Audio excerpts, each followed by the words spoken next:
Donc, bonjour à tous. Aujourd'hui, on va un peu délaisser les technologies à ion lithium et voir de nouvelles alternatives au niveau des batteries. Alors, on va voir des systèmes qui vont être sur la base d'alcalins, comme le sodium, voire le potassium, et d'alcalinotéreux, comme le magnésium et le calcium.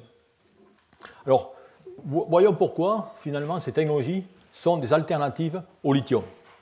Alors, la raison pour laquelle cela se passe, c'est que, tout simplement, comme vous pouvez le voir ici, le lithium, on l'a déjà vu, est une technologie qui est utilisée dans de nombreuses applications, allant du portable jusqu'aux véhicules électriques, en passant par tout ce qui est les applications stationnaires et ainsi de suite. Ce qui fait qu'il est en train de conquérir la plupart des marchés, et bien sûr, cela, je dirais, soulève des questions concernant son abondance et ses réserves. On en a déjà parlé pas mal. Il n'y a pas trop de soucis à se faire, mais du moins, ça a nécessité le développement de nouvelles technologies, de nouvelles alternatives. Alors, ces nouvelles alternatives, eh bien, quelles sont-elles ? Eh bien, ce sont des alternatives qui sont basées sur des éléments plus abondants, comme vous pouvez voir ici, dans lequel on voit le calcium, qui est le plus abondant, on l'a vu dans le premier cours, le magnésium, le sodium, le potassium et le lithium. Et tous ces éléments, eh bien, vous pouvez voir ici, ont des potentiels qui sont relativement proches de celui du lithium, avec le potassium étant le plus près, le calcium, sodium et magnésium.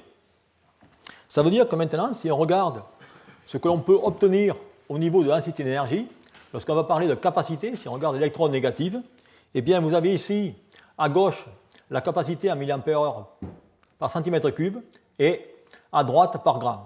Et vous voyez qu'en ce cas, eh bien, il y a des avantages à passer sur des technologies alternatives au lithium où l'on peut obtenir, je dirais, des performances relativement conséquentes. Alors, pour regarder cela, eh bien, il y a aussi d'autres points en deçà de l'abondance qu'il faut envisager. En effet, si on regarde le pourquoi de ces technologies à ion sodium plutôt qu'à ion lithium, eh bien, il y a le problème de coût. En effet, lorsqu'on va passer à ces technologies à ion sodium, on va passer de précurseurs qui sont des carbonates à des sodium carbonates, dans lequel le coût va être divisé par un facteur 10. Et ici, je vous ai mis par exemple la fluctuation des prix du lithium carbonate en Chine sous l'espace d'une année. Et vous voyez que les prix peuvent varier d'un facteur 3 ou 4, alors que dans le cas du carbonate de sodium, eh bien, vous avez un prix relativement stable et nettement meilleur marché. Également, au niveau des électrolytes, les sels de lithium et les sels de sodium seront plus faciles à fabriquer, car également moins hygroscopiques. Et enfin, un autre paramètre qui est important lorsqu'on va changer de technologie concerne les collecteurs de courant.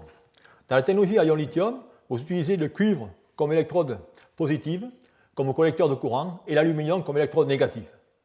Eh bien, on va pouvoir directement, dans ce cas, ou vice-versa, dans le cas du lithium, vous utilisez l'aluminium comme électrode positive et le cuivre comme électrode négative, et on va pouvoir, dans le cas du sodium, également utiliser l'aluminium comme électrode négative.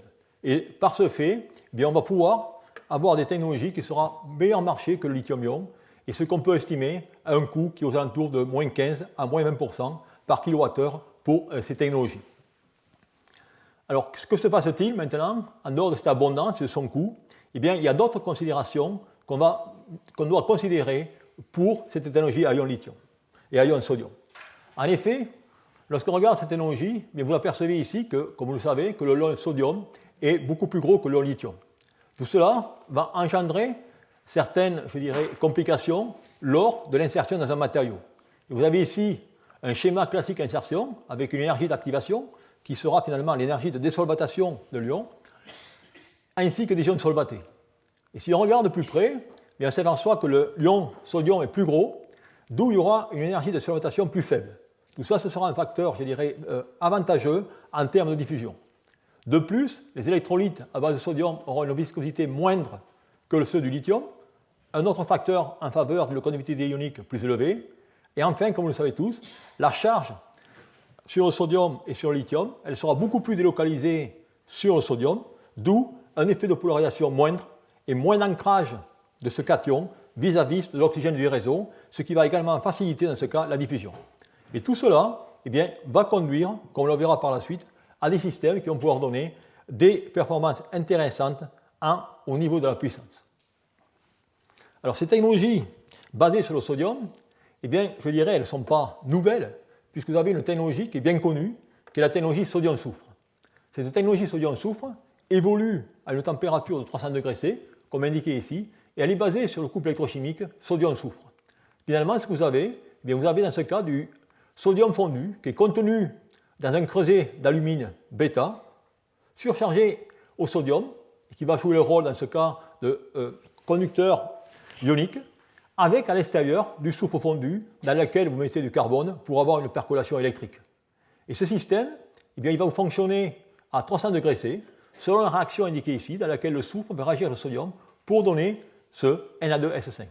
Vous obtenez une densité d'énergie de 140 à 240 Wh par kilogramme avec un potentiel de 2,08 volts. Et ça, c'est des technologies qui sont commercialisées, notamment au Japon, et que vous trouvez tout simplement dans certaines îles, notamment EDF a installé des systèmes comme cela sur l'île de la Réunion pour, je dirais, satisfaire les manques d'électricité dans cette île. D'où par conséquent, ce qu'on va voir aujourd'hui, c'est comment on pourrait développer des mêmes technologies basées sur le sodium, mais du sodium-ion.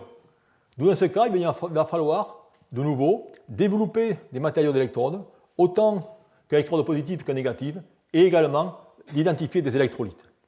Bien, c'est un peu directement ce qu'on va voir aujourd'hui. Alors cette technologie à ion sodium, bien, comme on va le voir, elle va dériver fortement de la technologie à ion lithium.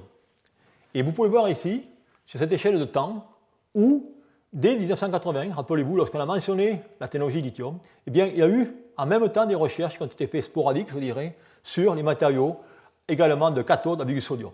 Mais ce n'est finalement que dans les années 2008, pour les problèmes liés aux peurs de réserve de lithium, que cette technologie vraiment a commencé à intéresser tout le monde. Et vous voyez ici la progression des papiers depuis 2008. Alors, qu'est-ce qui s'est passé? Eh bien, durant cette période, de nombreux matériaux ont été trouvés, et également, vous voyez, des systèmes. Le premier système sodium-ion, du moins à l'échelle du laboratoire, a été démontré, c'est par un laboratoire à Berkeley, qui était basé sur un polymère, et avec comme électrode négative un alliage de plomb, on y reviendra par la suite, et comme électrode positive un oxyde de cobalt.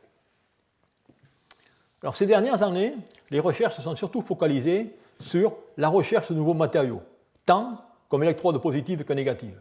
Et vous avez ici tous les nouveaux matériaux qui ont été trouvés vis-à-vis du sodium et de l'insertion. Et dans ce cas, eh bien, on va retrouver exactement ce qu'on connaissait dans le cas du lithium-ion, avec deux familles de composés, qui sont les composés polyanioniques et les composés lamellaires, sur lesquels je reviendrai par la suite. Et également, au niveau des électrons négatifs, on va retrouver les carbones, les alliages et toutes sortes de réactions que je vous ai montrées la dernière fois lorsque j'ai traité les mécanismes réactionnels de la chimie du lithium. Donc ce qu'on va faire maintenant, eh bien on va regarder tout d'abord les électrons négatifs avant de passer aux électrodes positives et de s'intéresser aux électrolytes. Alors si je regarde aux électrons négatifs, eh bien, le composé qui a été le premier étudié sont les travaux de Jeff Dahn qui datent de 2001, où il avait montré qu'il y avait possibilité de mettre du sodium dans du carbone.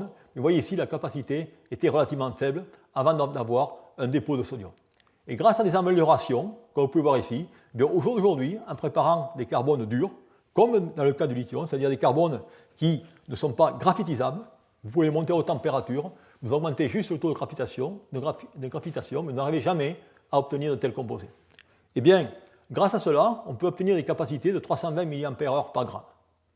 Et de nouveau, ces matériaux, on les prépare par pyrolyse de composants de la biomasse, comme indiqué ici. Mais comme vous pouvez voir sur cette courbe, eh bien, il y a pas mal de capacité qui est perdue, puisqu'on a eu une pente qui va de 1 à 0. D'où il faut essayer de remédier à cette pente, et c'est ce qu'on peut faire en allant à des températures relativement plus élevées, et par des méthodes de traitement laser, on peut obtenir maintenant des carbones durs qui présentent, vous voyez, des capacités de 240 mAh par gramme à des potentiels voisins de 0 V. Et ça permet, je dirais, d'obtenir des accumulateurs à densité d'énergie plus importante, comme on le verra par la suite. En deçà de cela, eh bien, il y a également les recherches sur les alliages, et on va retrouver les mêmes matériaux que dans le cas du lithium. Vous avez ici des alliages d'antimoine, d'étain, dont les courbes électrochimiques sont mentionnées. Et ce qui est intéressant, c'est qu'on peut obtenir avec de tels matériaux de très bonne puissance, allant jusqu'à 4C. Et rappelez-vous, 4C, ça veut dire qu'on va décharger l'accumulateur en 15 minutes. Et vous voyez qu'en ce cas, eh bien, on a également des systèmes qui se comportent correctement. On va également trouver des oxydes. Et voilà des premiers oxydes qu'on avait découverts en 2011, basés sur ces composés lamellaires, des titanates, avec dans ce cas du sodium. Eh bien, à l'époque, on avait montré cette capacité à 0,3 volts, mais on avait des problèmes, je dirais, de tenue en cyclage, et des équipes japonaises ont repris ces travaux et maintenant peuvent obtenir ces matériaux et peuvent les faire cycler, comme vous pouvez voir sur cette courbe ici, avec des puissances relativement correctes. Donc voilà, si vous voulez, l'évolution qu'il y a sur les matériaux d'électronégatifs. Et si je continue, eh bien, vous allez voir que finalement, tout ce qu'on a vu au niveau du lithium-ion, on va le retrouver au niveau du sodium-ion. En effet, on a également des réactions de conversion qui sont inutiles, mais pas mal de papiers, je dirais, rapportent ces matériaux. On a également des molécules organiques qui réagissent avec le sodium de façon réversible. C'est les mêmes tériphthalates qu'on avait trouvés dans le cas du lithium. Et on va avoir également des phosphures qui vont, de nouveau, réagir avec le sodium. Donc, grosso modo, on retrouve finalement la même famille de composés. Et de tout cela, eh bien, comme on verra aujourd'hui, le seul qui va être utilisé au niveau des applications va être le carbone. Maintenant, si je vais au niveau des électrodes positives, eh bien, on va avoir, comme dans le cas du lithium, deux classes de composés, les polyaluniques et les composés lamellaires. Et je vais vous montrer un peu ce qui se fait et quels sont les matériaux de pointe dans ce domaine. Alors, notez ici quand même que le potentiel de fonctionnement est beaucoup plus élevé dans les polyaluniques que dans les lamellaires, et cela sera presque la conclusion du transparent sur les batteries sodium-ion. Alors, lorsqu'on regarde ces matériaux, tout d'abord, je rappellerai leur structure, que l'on définit par ces termes O3, P2 ou P3, dans lequel la lettre donne la coordination à l'alcalin, avec O pour l'octaèdre, comme vous voyez ici, P pour le trigonal prismatique, comme indiqué ici. Et ensuite, le chiffre indique tout simplement le nombre de feuillets que vous allez avoir dans votre maille, avec 3 dans le cas d'une structure O3, 2 dans le cas d'une structure P2, et ainsi de suite. Alors, ce qui est important, lorsque vous voyez ces composés, c'est surtout de regarder dans ces différentes structures quel va être finalement le chemin de diffusion des cations, c'est-à-dire du sodium, lorsque l'on va insérer ou retirer du sodium. Vous avez ici une structure de type O, où dans ce cas, les sodiums vont se déplacer dans cet espace van der Waals, comme vous pouvez voir ici, et ce déplacement aura lieu de site octaédrique en site octaédrique, mais pour cela, eh bien, l'ion devra emprunter ce site tétraédrique. Et ça va créer une barrière énergétique élevée qui va finalement s'opposer à cette diffusion. En revanche, si vous prenez une structure prismatique P2, eh bien, vous voyez qu'en ce cas, vous allez directement migrer ou diffuser d'un site prismatique à un autre prismatique qui va directement partager les faces, ce qui fait qu'en ce cas, l'ion sodium devra passer par un goulet d'étranglement entouré des 4 oxygènes qui sera nettement moins répulsif. D'où une barrière énergétique beaucoup plus faible et une diffusion beaucoup plus grande. Alors, pour préparer ces matériaux, eh bien, dans le cadre du développement durable, les premiers composés qui ont été étudiés sont les composés à base lamellaire, à base de fer et de manganèse, comme indiqué ici. Vous avez ces structures, et là aussi, on peut préparer effectivement des composés de type O, comme indiqué ici, structure avec octaèdre, et vous voyez ici la polarisation, ça veut dire la limitation de la diffusion dont je l'ai mentionné auparavant. On peut aussi également préparer des composés dans lesquels le taux de sodium est plus faible, et on a les structures de P, dont dans ce cas, le contenu en sodium est autour de 0,67. Et vous voyez que dans ce cas, eh bien, la polarisation est nettement moindre, due à la diffusion relativement facile des ions dans ces systèmes.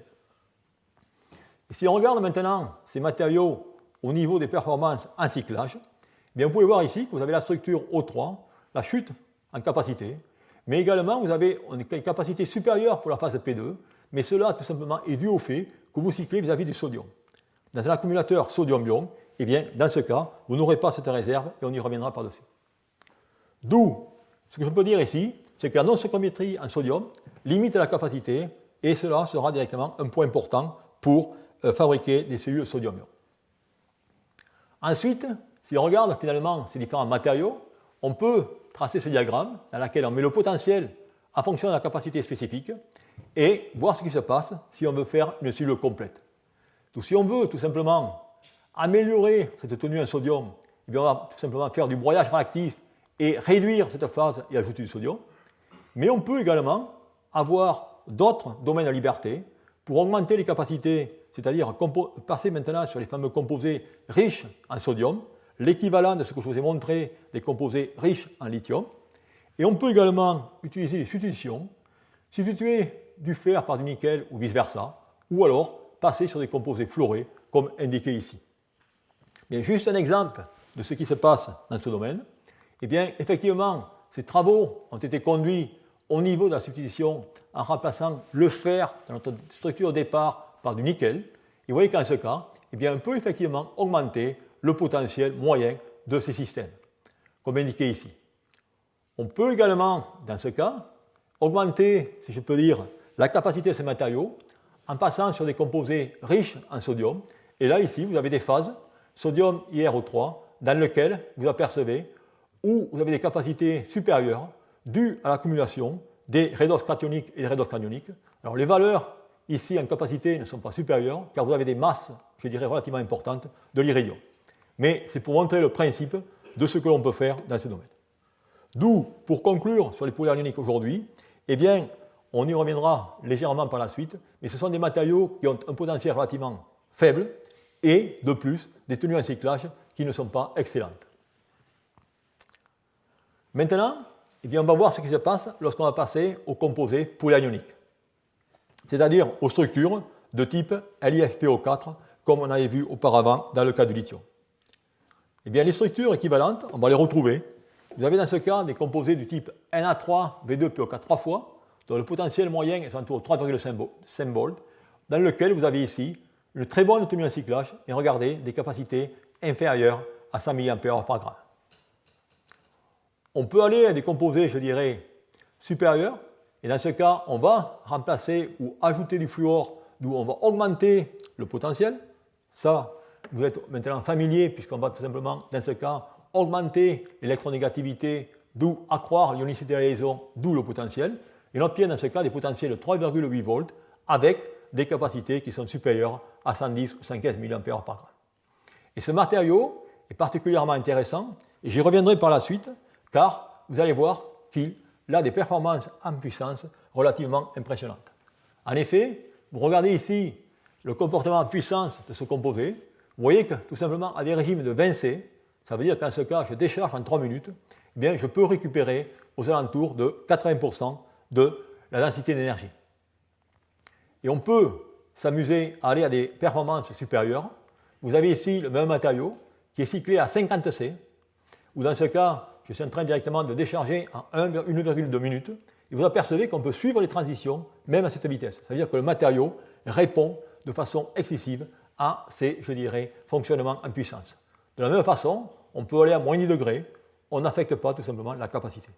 Et tout cela vient du fait qu'on a une charpente dans laquelle le sodium est bien moins polarisant que le lithium, et par conséquent ne va pas directement se piéger aux oxygènes qui l'entourent. Ensuite, on a des matériaux toujours pareils, de même structure, ou un peu différentes ici. C'est des structures de type maricite, c'est-à-dire qu'une structure qui est reliée, du moins au niveau, je dirais, de la structure anionique à la trifilite lithium FePO4 qu'on a vu. Mais dans ce cas, la distorsion du réseau va être supérieure du fait de la plus grande différence de rayon ionique entre le sodium et le fer plus 2. Et dans ce cas, eh bien, certaines équipes japonaises ont réussi tout simplement à faire cycler ce matériau avec un potentiel de 2,8 volts. Cependant, dans ce cas, si vous regardez la structure, eh bien, vous comprenez qu'il va y avoir une limitation, et cette limitation va être tout simplement la migration ou la diffusion du sodium. Pourquoi? Parce que vous voyez des chaînes qui sont faits directement de tétraèdres NaO4 et PO4. Et vous voyez que ces tétraèdres sont isolés. Ça veut dire que le sodium aura du mal directement à sauter d'un site à l'autre. C'est la raison pour laquelle on a une activation d'énergie de 1,5 électron-volt dans ce cas. D'où ces matériaux eh bien, ne sont pas du tout intéressants pour des performances en puissance. Enfin, un des derniers composés, je dirais, qui un peu dérive, qui n'est pas un composé polyanionique, mais c'est plutôt des composés qui sont connus selon le nom de bleu de Prusse, qui sont des matériaux qui sont principalement utilisés dans les pigments ou parfois pour des électrochromes. Ce sont des phases, je dirais, des ferrocyanofériques de formule Fe7CN18, où dans ce cas, on peut remplacer tout simplement des atomes de fer par d'autres métaux 3D, et ainsi de suite. Et ils cristallisent dans une structure perovskite, dans laquelle vous avez ici les octaèdres manganèse, azote, ou alors fer-carbone, avec bien sûr l'alcalin qui est situé dans ces grosses cavités, je dirais, de coordination douce. Et lorsque vous regardez ces matériaux, eh bien, on s'aperçoit que là aussi, on a des capacités de 120 mAh par gramme, avec des tenues en cyclage qui sont quand même relativement faibles, comme vous pouvez voir ici. D'où là aussi, ce sont des matériaux, rappelez-vous de cette structure, on va y revenir plus tard lorsqu'on parlera des plus gros cations, notamment le calcium et le magnésium. D'où, voilà à peu près, au niveau des composés polyèdres uniques, le matériau qu'on va utiliser par la suite sera la phase Na3V2PO4 2 fois F3 qu'on appellera NBPF.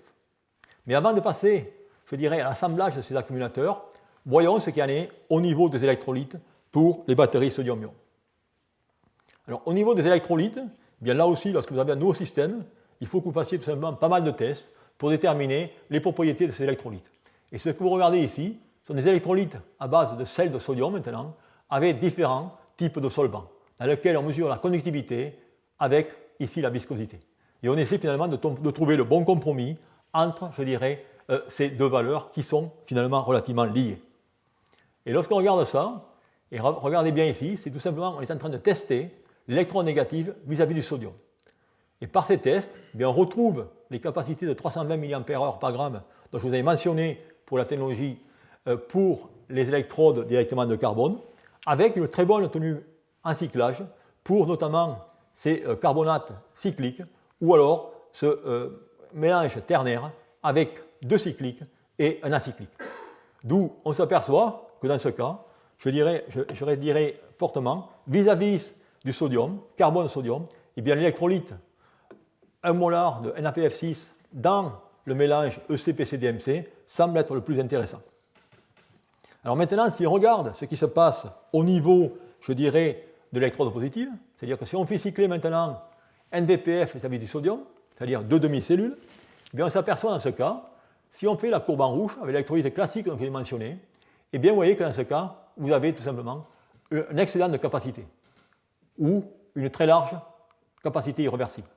Par contre, si on ajoute directement cet ingrédient, qui est le fluoroéthylène carbonate, eh bien on s'aperçoit que cette irréversibilité disparaît. Et ce qui se passe, eh bien si on fait ou si on coupe ces expériences avec des manips de mass spect ou chromatographie en phase gazeuse, eh bien on s'aperçoit effectivement que l'ajout de FEC eh bien, supprime tous les produits de dégradation. En revanche, si vous regardez cette courbe ici, vous apercevez tout simplement que l'ajout de FEC crée, je dirais, une polarisation, même une anomalie, comme indiqué ici. Et cela eh bien, est tout simplement dû au fait que vous allez, dans ce cas, créer, je dirais, une interface solide à deux étages, avec à la jonction le dépôt directement de sodium lorsque vous allez oxyder le matériau. Ensuite, lorsque vous allez réduire le matériau, vous allez avoir tout d'abord le retrait du sodium qui va se trouver à cette jonction, et ensuite, vous allez directement aller chercher le sodium qui est le massif, et vous voyez qu'en ce cas, eh bien, je vais devoir traverser cette barrière, ce qui va tout simplement ajouter une impédance et être responsable pour ce potentiel que vous voyez ici. Mais enfin, ce qu'on regarde aussi, c'est que maintenant, si vous regardez ces problèmes d'électrolyte en fonction du temps de cyclage, eh bien, on regarde en fonction de la pression, on s'aperçoit qu'en présence de FEC, il y a un dégradage continuel de la cellule. Ce qui fait que cet additif eh bien, n'est pas une solution idéale pour tester ces différents types de matériaux. Alors, ayant vu l'électrode positive, ayant vu l'électrode négative vis-à-vis du sodium, voyons maintenant la cellule complète avec les différents électrolytes. Et on regarde maintenant NPPF carbone. Avec différentes sortes d'électrolytes, on va distinguer les carbonates linéaires, DMC, DEC, des GLIM, voire des carbonates cycliques ECPC. Et vous apercevez qu'en ce cas, mais définitivement, c'est les carbonates cycliques qui sont nettement les meilleurs. Donc par conséquent, eh bien, on va faire, je dirais, notre formulation basée sur ces deux carbonates cycliques et on va y ajouter une faible quantité de DMC pour, je dirais, ajuster la viscosité du milieu. Et on utilisera dans la suite ce type d'électrolyte. D'où le message qu'il faut retenir de tout cela, lorsque l'on compare à la technologie à ion lithium, eh bien, la nature de la SEI est différente pour le sodium-ion par rapport au lithium-ion. Et tout ça, mais ça provient finalement que le sodium est un acide Lewis plus faible que le lithium+, et par conséquent, on aura, je dirais, une composition de la couche SEI qui sera différente. Et de plus, la solubilité des produits de dégradation associés au sodium est différente de celle des produits de dégradation du lithium. C'est la raison pour laquelle la couche ou la SEI, dans le cas du sodium, sera beaucoup plus riche en composés inorganiques, notamment avec du fluorure de sodium et ainsi de suite. Tout ça, c'est un point important qu'il faut garder dans l'esprit pour le futur. D'où, là, je vous ai directement montré tous les différents aspects du système. Venons maintenant au l'assemblage des cellules, des prototypes. Je vais tout simplement me focaliser sur un seul système, qui est la technologie NVPF carbone, ou si vous directement faites un accumulateur comme indiqué ici, vous allez avoir une tension de sortie de 3,6 volts, avec cependant une irréversibilité relativement large. C'est-à-dire qu'on a 25% de perte de sodium au cours du premier cycle. Et ça, si vous voulez, ce n'est pas recevable lorsqu'on veut développer un accumulateur. Donc pour ce faire, eh bien, il va falloir trouver des moyens de compenser pour cette perte en sodium. Pour ce faire, on va pouvoir utiliser, comme dans le cas du lithium, soit des sels sacrificiels ou alors des matériaux sursodés. Qu'est-ce que je signifie par matériaux sursodés? Tout simplement, vous voyez ce composé, si je mets maintenant une quantité supplémentaire de sodium, eh bien, ce sodium pourra être utilisé pour compenser cette irréversibilité que j'ai sur ce premier cycle. D'où, pour faire cela, eh bien, tout simplement, il faut préparer ces matériaux avec excès de sodium. Et la façon dont cela peut être fait, eh bien, c'est une simple méthode par broyage mécanique en présence de sodium, où effectivement, on peut obtenir, dans un temps relativement court, cette nouvelle phase, ce nouveau composite, dans lequel je peux ajuster mon taux de sodium, d'où par conséquent compenser de façon exacte pour l'irréversibilité du premier cycle. Et si on fait cela, eh bien, on s'aperçoit qu'on a une amélioration considérable. Voilà directement le matériau brut, NVPF. Ici maintenant, je rajoute cet extra-sodium. Vous voyez que ce sodium en extra est utilisé pour compenser cette SEI. Et on obtient, dans ce cas, des capacités de 108 à 110 mAh par gramme. Donc sur la base de cela, eh bien maintenant, on peut, en utilisant cette capacité excédentaire, construire des prototypes. Et vous avez ici les premiers prototypes qui ont été assemblés en forme de 1850 qui vous donnent aux alentours de 95 à 105 Wh par kilo. Ce qui est assez intéressant, c'est que sur les premiers prototypes, vous avez d'abord une très bonne autonomie en cyclage, puisqu'on peut obtenir aux alentours de 4000 cycles, avec, ce qui est intéressant, c'est des performances en puissance qui sont relativement, je dirais, surprenantes pour de tels accumulateurs, puisqu'on peut, vous voyez, à des régimes même de 100 C, avoir 80% de la capacité initiale en décharge. Donc voilà, si vous voulez, la technologie qu'on a développée dans le cadre du réseau français, et il y a bien sûr des technologies compétitives dont je vais mentionner maintenant. Voilà la technologie dont je viens de vous décrire, dans laquelle vous avez 3,6 volts, et voilà des technologies concurrentes qui sont basées sur les lamellaires. Et vous voyez qu'en ce cas, eh bien, le potentiel moyen n'étant plus faible, et c'est des technologies qui sont développées par Faradium, Sumitomo, également Toyota, travaillent sur ces technologies. Là aussi, le nombre de cycles aujourd'hui est limité à 500 cycles, et bien sûr, les performances en puissance sont nettement moindres que dans ce système NVPF. D'où, pour conclure, finalement, sur cette technologie sodium-ion, eh bien, en termes de poulion unique et de lamellaire, eh bien, je mettrai ce graphe, dans lequel on a l'énergie massique et l'énergie volumique. Et là, vous avez tout simplement les différents histogrammes qui comparent ces deux technologies.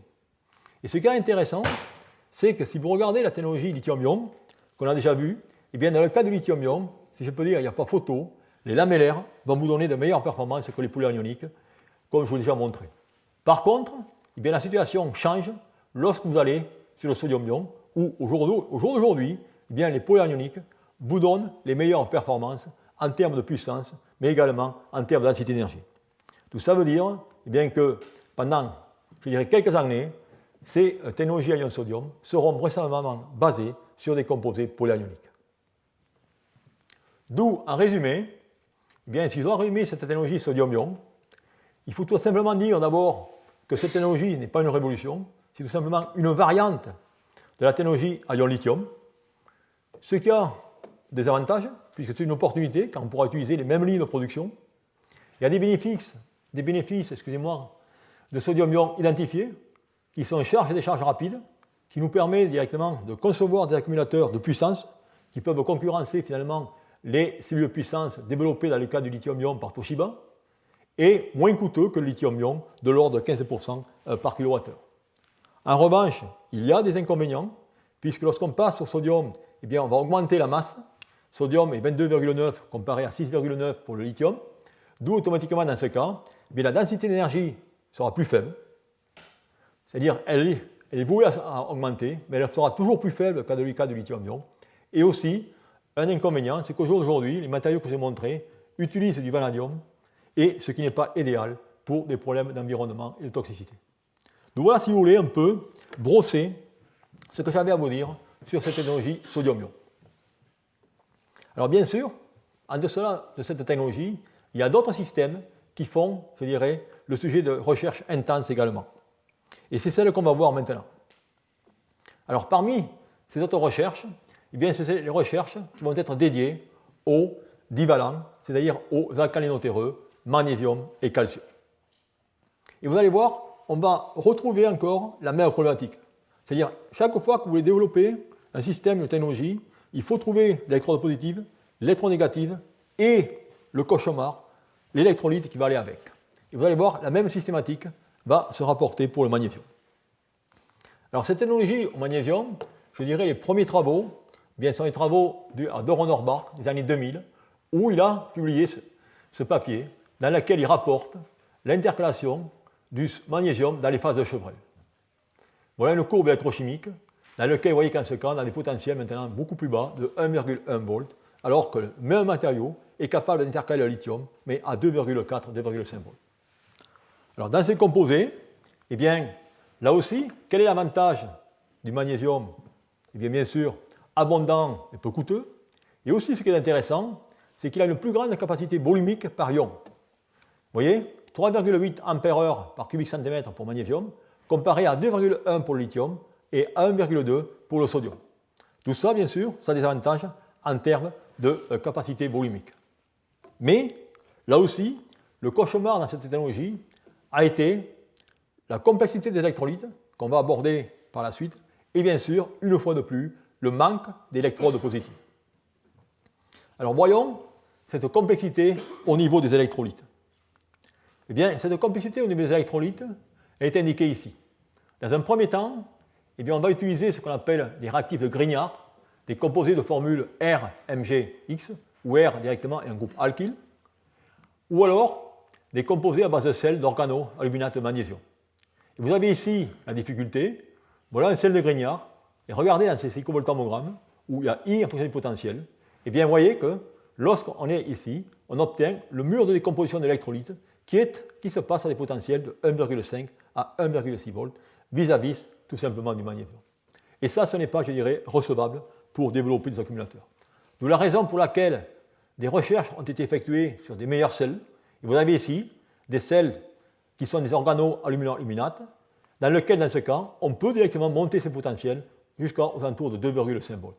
Et tout ça, bien, on fait tout simplement dans les solvants de type THF et autres. Alors cette recherche, je pourrais tout simplement faire une dizaine de transparents là-dessus pour montrer tous les travaux qui ont été faits. J'ai tout simplement résumé tout ce qui a été fait. Et bien sûr, le but ici n'est pas tout simplement de détailler tous ces différents électrolytes, mais c'est de montrer la variété, je dirais, des familles, avec notamment des argonaborates. On voit des composés des grignards, des non-grignards, et ainsi de suite. Le but de tout ce transparent est de vous montrer que malgré toute cette recherche, eh bien, on est encore limité à des potentiels d'oxydation aux alentours de 2,5 à 2,6 volts, bien sûr, vis-à-vis de l'acier comme indiqué ici. D'où, au jour d'aujourd'hui, eh bien, il y a encore des recherches intenses, mais on est loin d'avoir l'électrolyte idéal pour pouvoir développer ces accumulateurs magnésium-ion. Alors, au niveau maintenant des matériaux d'électrodes, au niveau des matériaux d'électrodes négatives, eh bien, on va encore retrouver, je m'excuse de me répéter, mais les alliages, et ainsi de suite. Alors, si on regarde les alliages, eh bien, on va maintenant voir que la plupart des éléments intéressants, ce sont des alliages du bloc P dans lequel on définit ces éléments, dans lequel l'orbitale occupée est une orbitale P. Et vous voyez qu'en ce cas, eh bien, vous retrouvez, rappelez-vous, le composé du plomb. Je vous ai mentionné tout à l'heure que le plomb avait été utilisé dans le premier accumulateur sodium-ion, fait en méthode polymère. Vous trouvez ici le bismuth et ainsi de suite. Et vous voyez, on peut également faire des alliages de ces différents éléments. Et si on regarde finalement tout ce qui se passe, eh bien, le bismuth est quand même celui qui a le fonctionnement, je dirais, le plus correct, avec une tenue en cyclage qui est relativement remarquable, avec cependant des capacités faibles. L'idéal serait l'étain, car il a une masse beaucoup plus faible. Malheureusement, cet élément ne peut cycler. Vous voyez comme il court ici. D'où, là aussi, ce que la recherche, ce que les chercheurs ont fait, ils ont essayé de nanostructurer les électrodes pour obtenir de meilleures performances. Et on va maintenant voir quel est l'effet de la nanostructuration. Vous avez ici, dans le cas du bismuth, où vous avez des nanotubes de bismuth sur lesquels on va faire de l'insertion et de la déinsertion. Et comme vous pouvez voir ici, il y a des différences considérables entre les composés nano et les composés massifs. Vous voyez, le cas massif, la performance en puissance, je dirais, est relativement faible par rapport au nano. De la même façon, si vous regardez la tenue en cyclage, vous avez ici le composé nano qui a une très bonne rétention de capacité, à l'opposé du massif, je dirais des choses qu'on avait déjà vues dans les systèmes au lithium. Maintenant, on peut faire des accumulateurs. Vous avez ici un accumulateur magnésium-ion, dans lequel on va utiliser, dans ce cas, regardez, comme électrode négative cet alliage, et comme électrode positive, les phases de Chevrel, MO6 et S8, avec l'électrolyte. Vous avez ici deux cellules, A et B, dans lesquelles on va utiliser des électrolytes différents. Vous avez ici, dans ce cas, un sel de magnésium, et avec ici un sel de borohydrure combiné avec un borohydrure de lithium. Et vous voyez qu'on peut obtenir de très bonnes tenues en cyclage avec ces systèmes. Bien sûr, les capacités sont relativement faibles. Donc voilà un type de matériau qu'on peut utiliser comme électrode dans ces systèmes. On peut maintenant, si on regarde du côté d'électrode positive, eh bien on peut avoir des phases de type magnésium, manganèse, silicate, où dans ce cas, eh bien on va là aussi, de nouveau, utiliser des nanomatériaux. Et on va faire ces nanomatériaux par les méthodes template, les méthodes réplica, ce qu'on avait vu en cours il y a de ça 3 ans, où on va prendre une zéolite et on peut ajuster les pores de cette zéolite en passant par exemple une zéolite du type SBA à une zéolite du type KIT, et on va obtenir par une méthode, je dirais, chauffage, plus ensuite on va, je dirais, sortir la zéolite pour obtenir finalement la phase, et on obtient des matériaux nanostructurés dont vous voyez les performances du massif comparées à ceux des zéolites. Et vous voyez qu'on peut obtenir des performances nettement supérieures à partir du moment où vous avez un matériau nanostructuré, puisque vous pouvez sortir 300 mAh par gramme. Il y a également des recherches qui se font sur d'autres types de matériaux, qui sont des chalcogénures nanostructurées, où dans ce cas, eh bien, vous avez des phases lamellaires, comme indiqué ici, où on peut, vous voyez sur cette courbe, insérer tout simplement du magnésium avec le sel indiqué ici. Et vous voyez une fois de plus la différence entre les composés massifs et les composés, je dirais, nanostructurés. D'où, là aussi, il est important de passer à l'état de nanostructuration pour obtenir ou pour avoir accès à toute la capacité de ces matériaux. Alors ensuite, eh bien, il y a des composés encore plus intéressants qui ont été découverts tout récemment. Alors, ce n'est pas des composés nouveaux, parce que c'est des composés qui sont bien connus, c'est des composés de type thiospinel. Notamment, vous avez TiS2 qui peut directement cristalliser en structure lamellaire et également former Ti2S4 en structure cubique. Mais dans ce cas, on va pouvoir insérer du magnésium dans ces composés à différents régimes. Et vous voyez que le magnésium va aller dans ces différents canaux pour obtenir là aussi une tenue en cyclage qui est relativement correcte avec une efficacité coulombique aux alentours de 95 à 96%. Donc si vous voulez, c'est un peu les travaux qui se font aujourd'hui dans ce domaine des électrodes positives. Mais là encore, la technologie est limitée par l'absence de ces matériaux positifs et bien sûr l'absence des électrolytes. Alors, une dernière remarque sur ce système au magnésium, qui sont des recherches relativement récentes, où des chercheurs sont aperçus finalement qu'on pouvait faire fonctionner ces systèmes au magnésium en milieu aqueux. En effet, dans ce cas, ils sont partis d'une structure Mn3O4, qui est une structure spinelle, pour transformer en une structure bernécite, que j'ai représentée ici, qui est finalement une structure lamellaire, dans laquelle vous avez ces molécules d'eau. Et lorsqu'ils ont fait ça, ils se sont aperçus finalement qu'ils pouvaient insérer et déinsérer du magnésium en milieu aqueux. Donc pour comprendre finalement la science derrière ce phénomène, ils ont maintenant pris le même système en milieu non aqueux, dans lequel, en ce cas, ils ont utilisé du chlorate de magnésium dans l'électrolyte qui était l'acétonitrile, et ils ont, de façon volontaire, ajouté de l'eau au système. Et ce qui se passe, eh bien, si on regarde dans ces systèmes, lorsqu'on prend magnésium divalent, l'énergie de solvatation est de moins 1885 kJ par mol, par rapport au lithium qui est de moins 550.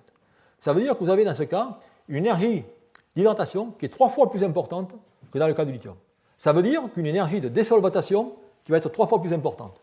D'où la barrière énergétique va être gigantesque. Ce qui fait qu'en ce cas, eh bien, le magnésium ne va pas perdre son cortège électronique ou son cortège de molécules d'eau, mais il va tout simplement rentrer avec son cortège. Et pour faire cela, eh bien, les chercheurs ont montré qu'on peut prendre ce système, et ils ont ajouté des quantités croissantes d'eau. Et lorsqu'ils ont ajouté ces quantités croissantes d'eau, ils se sont aperçus qu'ils ont augmenté les capacités et même les tenues en cyclage. Et tout simplement, dans ce cas, ça veut dire que le magnésium rentre avec son cortège de molécules d'eau, et ils ont pu le calculer, le doser, en faisant tout simplement la teneur en eau des composés directement dans lesquels ils avaient fait les réactions. D'où, ça aussi, c'est une voie intéressante qui montre finalement que l'on peut, dans de tels systèmes, eh bien, profiter de cette sphère de solvatation pour directement aller insérer dans des matériaux lamellaires. Et de plus, l'avantage, c'est que si maintenant vous avez le magnésium avec son état 2+, qui est entouré par ces molécules d'eau, eh bien, les répulsions coulombiques avec les oxygènes du réseau vont être nettement moindres, d'où une diffusion plus rapide. D'où voilà, si vous voulez, des recherches qui sont en train de, je dirais, de faire avancer quand même les systèmes au magnésium et ainsi de suite. Alors, qu'en est-il au niveau du développement ? Eh bien, il y a bien sûr des PME ou des startups qui ont été lancées. Une startup qui est par Gerd Seder et Chris Persson de Berkeley, où ils vont monter une compagnie pour développer les technologies en magnésium-ion. Et également, Toyota s'intéresse fortement à cette technologie avec une prévision pour commercialisation 2020. N'ayez crainte, il faudra directement attendre beaucoup plus longtemps. Donc voilà, si vous voulez, un peu tout ce qu'il y a sur ces technologies magnésium. Alors, de nouveau, recherche intéressante, mais on est encore loin du but. Et enfin, la dernière que je voudrais vous mentionner, qui est encore certainement plus loin du but, est la technologie au calcium. Alors, cette technologie au calcium, eh bien, elle va être, je dirais, presque similaire, une fois de plus que le magnésium, avec la même problématique, électrolyte, cathode et anode, et on va voir de façon relativement brève ce qui s'est passé dans ce domaine. Alors, là aussi, un peu d'histoire. Si on regarde finalement ces systèmes au calcium, eh bien, ils ne sont pas tout nouveaux, puisque les batteries primaires au calcium avaient été envisagées, de cela, je dirais, une quarantaine d'années, pour remplacer les batteries primaires lithium-chlorure-iodine. Car dans ce cas, il y avait un avantage au niveau du dépôt de calcium, et ainsi de suite. Ensuite, dans les années 1986, une batterie tout solide est apparue au calcium. Et dans ce cas, un peu comme dans le cas du sodium, rappelez-vous, on a vu sodium S à 300 degrés, et dans ce cas, on a une batterie qui travaille au calcium à des températures de 500 degrés C. Mais la recherche n'a pas beaucoup progressé, puisque en 1991, Orbach publiait la déposition du calcium n'est pas possible dans les électrolytes avec solvant organique. D'où, automatiquement, ça, je dirais, un peu refroidit tous les chercheurs dans le domaine sur ces études. Et de cela, je dirais, 2 ou 3 ans, un groupe espagnol, dirigé par Rosa Palacín, a revisité ces problèmes. Et ce que vous voyez ici, finalement, c'est qu'on va regarder les électrolytes classiques, on va retomber sur nos alkyles carbonates, sur directement les carbonates éthylène, carbonates de propylène, dans lequel on va utiliser ces différents sels, dans lesquels on aura dans ce cas calcium BF4, calcium ClO4 ou calcium TFSI. Et les manips qui ont été faites sont relativement simples, c'est-à-dire qu'en ce cas, des mesures de cyclovoltammétrie, comme vous pouvez voir ici, à des températures de 100 degrés C avec ces différents sels. Alors vous avez bien sûr ici, comme chaque fois, vous avez déjà vu ce diagramme conductivité, viscosité, et lorsque ces manips ont été effectuées, et comme vous apercevez, il y a un candidat qui est très intéressant, qui est le candidat rouge, qui est tout simplement le tétrabofluorure de calcium, où dans ce cas, il y a un pic qui correspond finalement au dépôt de calcium et au retrait de calcium. C'est-à-dire qu'en ce cas, ils ont pu mettre en évidence qu'avec le calcium, avec cet électrolyte, qui est dans ce cas, je dirais, ECPC et autres, on peut obtenir ce dépôt de calcium. Ça veut dire qu'on doit pouvoir faire des systèmes. Alors, ils ont poursuivi leurs études, ils ont regardé maintenant ensuite de voir si ce dépôt et ce retrait de calcium avaient lieu sur un cycle ou pouvaient directement perdurer sur plusieurs cycles. Vous avez directement ces courbes qui vous montrent très bien qu'il y a une très bonne tenue, j'exagère. Vous avez dans ce cas une tenue en cyclage qui est relativement correcte pour 20 ou 30 cycles. Alors la question était ensuite, est-ce que ces rendements sont des rendements coulombiques importants ou pas? Dans ce cas, ils ont directement construit des cellules symétriques, comme on fait dans le cas du lithium. Vous voyez, vous avez une cellule symétrique lithium, lithium BF4, lithium. Ils ont fait les mêmes cellules symétriques, calcium, CaBF4 deux fois, calcium, et bien sûr, ils ont cyclé ça à 100 degrés. Et vous voyez qu'ils ont pu cycler à 100 degrés, qu'il y a une bonne cyclabilité. Par contre, qu'est-ce que vous voyez? C'est que, regardez la polarisation, eh bien, elle est nettement plus importante que dans le cas du lithium. C'est-à-dire qu'on est en train de faire une couche de passivation à la surface du calcium, mais, je dirais, la conductivité ionique au travers de cette couche est moindre que dans le cas du lithium. Mais ça montre que conceptuellement, on peut construire un système qui fonctionnerait à des températures, bien sûr, de 100 degrés C, mais pas à la température ambiante. Alors maintenant, ayant plus ou moins résolu le problème, je dirais, de l'électrolyte, eh bien, on en revient au même problème. On sait qu'on a maintenant l'anode de calcium peut travailler correctement sur des potentiels relativement larges.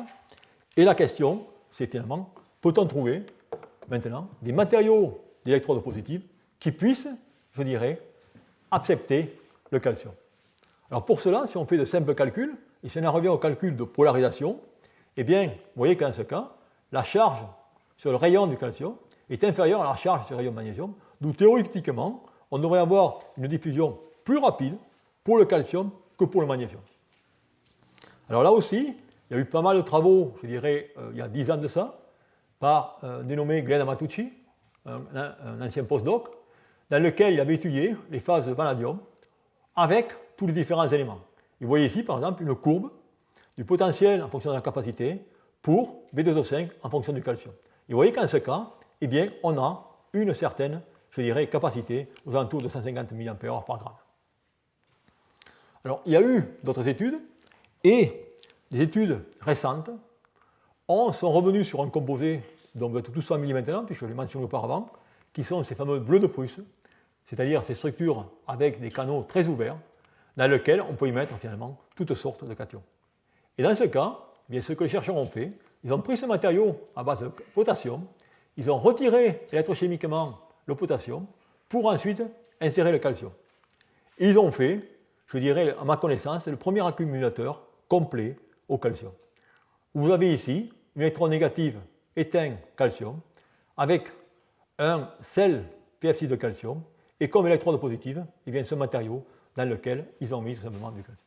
Et vous voyez, alors là aussi, on démontre le concept et regardez la chute rapide de la capacité, ce qui montre finalement que là, il y a bien sûr des recherches énormes à faire encore.